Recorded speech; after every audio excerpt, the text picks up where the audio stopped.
Nous sommes passé peut-être après un sous 2 ans passé, 3 ans passé. Dieu sait comment Azak Obongisa a venu le futur na yo. Ata ya ba na yo. Dieu sait le pourquoi. Amen. Nzambe na biso azalaka ingrate. Mais Nzambe azalaka juste. Dieu sait comment bisika oyo awuti na yo et puis c'est comment bisika oyo azokende na yo. Nzambe azali oyo abandaka likambo puis akomaka nango jusqu'à la fin. Yabi que importance na yo ndenge oza mwana Nzambe. Nzambe anegligeaka oyo ayete pe abwakaka te. Yem assura yo ke akotika yo te akozala yo jusqu'à la fin. C'est pour cela Christ ava kende ayeba ki peke soki atiki yo ndenge wana ezala bien tabi ke nakotika bino ba orphelin te. Abi eza avantage pour na bino ngana kende pour que le Saint-Esprit aleka na koya. Ce que Saint-Esprit ayaki eza pour na avantage na biso pour asunga biso na makambo nyonso. Amen. Lorsque oyo Aman abandi kokanisa mabe pour na Mardoché to pour na bana Israël à ce moment penza pe atelemi. Parce qu'un jour roi avandi, il a pensé beaucoup plus à ça il pongi na kunaï.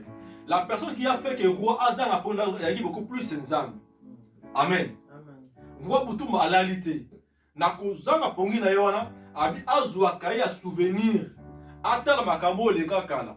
Nde ayo ko ya place oyo Mardoché abiki sakai bafuta eloko moko te. Amen. Et puis ma famille, ça beaucoup plus dans les vies chrétiennes, dans le Seigneur, peut-être au monde a résisté dans notre ennemi, mais Nzamba est bien. N'est pas avec Nzamba à permettre aux à la moyenne. N'est pas avec peut-être à tiens aux à la montée. N'est pas avec peut-être à tiens peut-être aux à la moko. Il y a basa là, il y a le pourquoi tout le monde en Nzamba, il y a le pourquoi. Important souvent n'est aux à Nzamba. Un si au sommet n'a pas mais ça on n'a pas maté. Nzambe atia son réellement la vie na oza molimo au centre. Amen. Il y a monde ebundela qui beaucoup plus Mardoché. So qui azali peut-être muto ekolo mususu aleka ki alonga te. Loko qui beaucoup plus makila ba juif. Moi na moko ya kati ya Nzambe. Ya Nzambe a intervenir beaucoup plus na vie na ye. Amen. Lorsque mon rapport ya nani ya Aman na kuna abi arobani abi moi si na bien abi so dalika rapport na Mardoché, on a kokoya boy, azali moko ya ba juif, yebara déjà que okolonga te kokoya kaka. Pour nous dire que au champ où toza la bien aimé, tout le monde a yango te. Toza toujours kaka balongi. Oh bazo sakola pona Aman, il fallait qu'il a comprendre yango. A obunisa muta obunisa raté, mazo kendeka sani abunisa oya za Nzambe.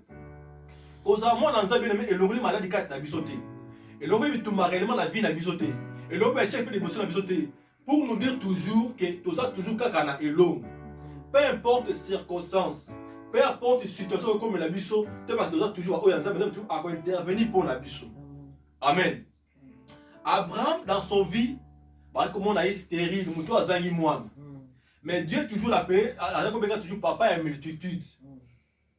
Attends, tu vas se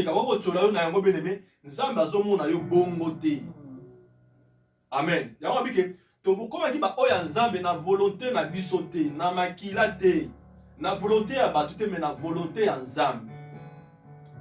Bible bike ba oyo nyonso baza kati na Yesu, baso na se condamnation moko te. C'est attention qu'on pense peut-être famille peut-être ba bota peut-être bandoki bazali, ba lien zali, wona eza bango. Eza yote. Amen. Vous savez que tant que on a tout ça à quatre mokili to ba oya mokili to beaucoup ba oya Nzambe.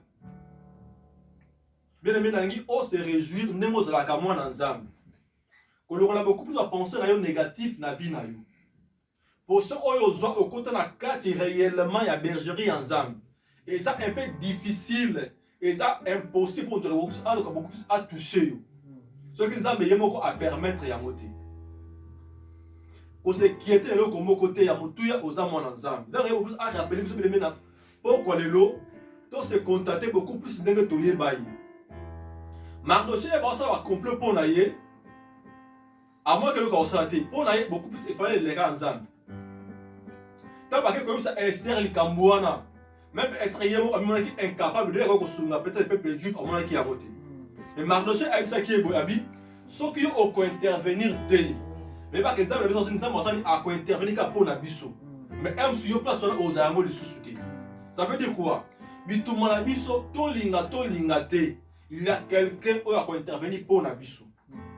Ata ba proche na yo batiki yo. Ata famille no ba boa kisio. Ata ba pire yo ba okipe o lisusu te. Au moins lisungi ya batute. Nengo ko banda te, pe nengo ko suka te. Mais Nzambe aza réellement, aza toujours na solution réellement pour la vie na yo. N'est pas avec anima que Yesu Masia aya na mokili. Bible eza ko bana biso bien-aimé. Ce qui Nzambe a priva ki biso te pour na Yesu Masia. Combien à plus fort à prouver biso surtout en disant Yesu Masia, c'est un peu impossible. Ani ko pe sa Yesu. Alors oh Seigneur biso tous peut-être na sema Yesu Masia. A prouver biso ya moti. Oza na motuya na miso Nzambe. Ko se négliger bien-aimé. Nzambe ayebi yo. Eza maladie te, eza complication te, eza ba réalité à vie te. Ata pas ba nekolo musu bazali, ata musu pas no musu bazali. Koyoko bazolo bate, mais yo monaka beaucoup plus Nzambe na vie na yo. Eza ko dépend na oza ko confesser ne ko sala ma réellement na vie na yo. Pour Mardochée avec ça qui Esther. Soki yo boyi, biso lisungi ko yaka. Pour on ko se confie beaucoup plus c'est pas dans Nzambe, nenga yo sala ka bien-aimé. Nzambe alingi a changer penser na yo ko mona makambo. Alingi o changer langage na yo. Alingi o changer façon na ko mona makambo. Oye ba réellement que aza réellement na vie na yo. Choix oyeba Nzambe eza malamu, mais eza volonté ya Nzambe wana. Eza grâce oyo trouva. Et puis autant musamaka na molimo santu. Nzambe ayebi pourquoi. Comment na ba réalité de ba olobate. Oh peut-être par maladie oyo pote bi misala eza te to pene comment koyoka ka wana te. Mais yo ko Nzambe alobela ka bi nemi. Confessaka ya malamu. Même Esther ozaka na roi. Ora ko pesa solution. Amonaki yango te. Abosa nini bo pesa nga trasa na luka moyi to bondi la Nzambe.